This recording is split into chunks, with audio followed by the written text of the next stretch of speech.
Hi, my name is Egan Pradhana. I am a student in the Masters of Business Administration in IPMI, and today I'm going to explain my mind map of what I've learned so far in corporate finance.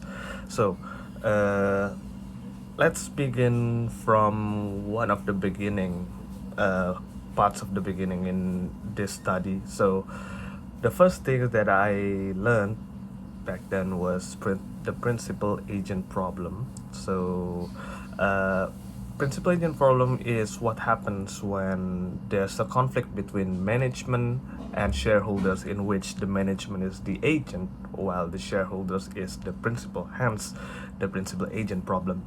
So, in this situation, we have the shareholders wanting maximum value while managers wanting to prioritize personal goals like bonuses or job security. So, of course, this happens all the time, and there are plenty of solutions, such as performance based incentives, and then regular audits, or even stricter oversight by the boards of directors. But of course, there is no one size fits all answer for the principal agent problem. And next, we move on to good corporate governance. This is another thing that Professor Roy explained to us. And good corporate governance, or GCG, are the foundation of ethical and effective corporate management. GCG itself includes five pillars. First, that being first transparency, and then accountability, responsibility, independence, and fairness. Of course, transparency meaning that we have to be open about the company decisions. Accountability is taking responsibility for our actions. Responsibility is acting ethically and lawfully. Independence is being independent, avoiding conflicts of interest. Meanwhile, as fairness is treating everyone equally, be it investors or employees. Companies that basically follow GCG, these five principles are going to gain trust, whether it is inside the company or outside. Next, we can talk about the five business principles that every manager or every entrepreneur should know. And that is cash, profit margin, sales, growing responsibility, and customer focus. Of course, cash is the lifeblood of any business. Without cash, nothing actually works. And then we've got the profit margin, which is that how much money is left after the expenses. And then sales, driving sales and getting the revenue is key. Of course, if the company is not selling anything, it's not going to grow because there's no money. Uh, then we have the growing responsibility, which is as businesses grow, responsibilities expand. And finally, we've got the customer focus, because at the end of the day, any company has to focus on its customers and their needs. We move on to the next one, the rule of 72. So, what's the rule of 72? Rule 72 is basically how to count your annual interest rate.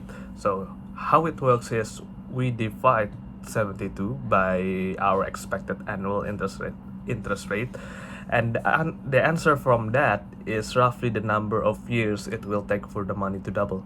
So, for example, if I have an investment that earns around 4% a year, it will take about how to count it is like 72 divided by 4, which ends up we have the number 18 from it. So basically, it'll double the value in 18 years. That's basically a pretty quick, simple, and useful way to plan your investments.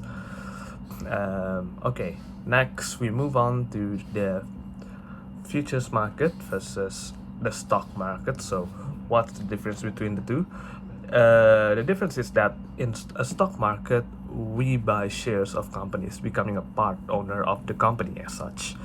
The prices of the share depends on the demand and company performance. Meanwhile, futures market is basically we're not buying assets at all.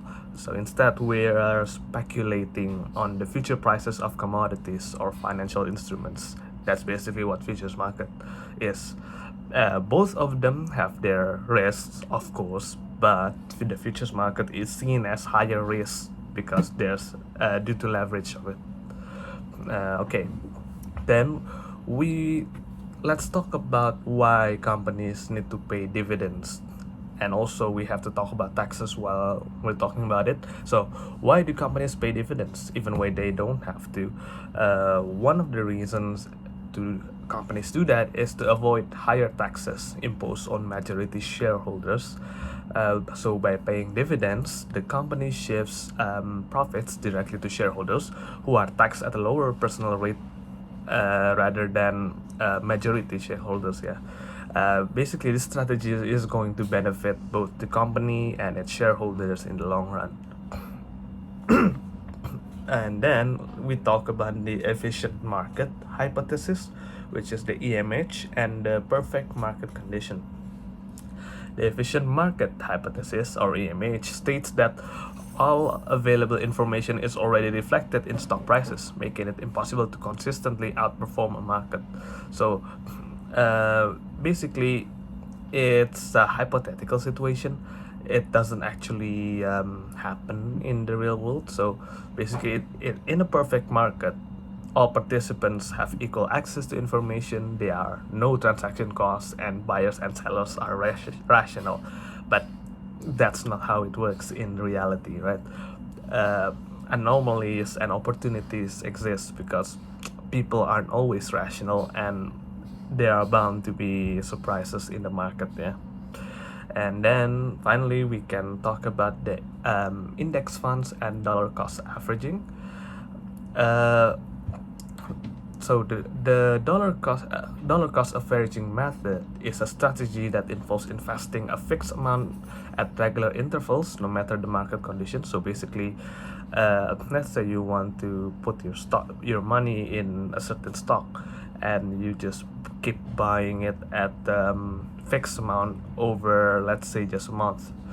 And of course, in the end of the day, you will get some returns from it, from compound interest, and then even by putting that money itself in regular intervals, is already building wealth steadily over time. And then to talk about the index funds, is used to track the overall market, offering diversification and lower costs. Yeah, so basically that's all that I've learned in the corporate finance. I'd like to thank Professor Roy for being such a good teacher. It's been a blast actually learning about all of this. So yeah, thank you very much.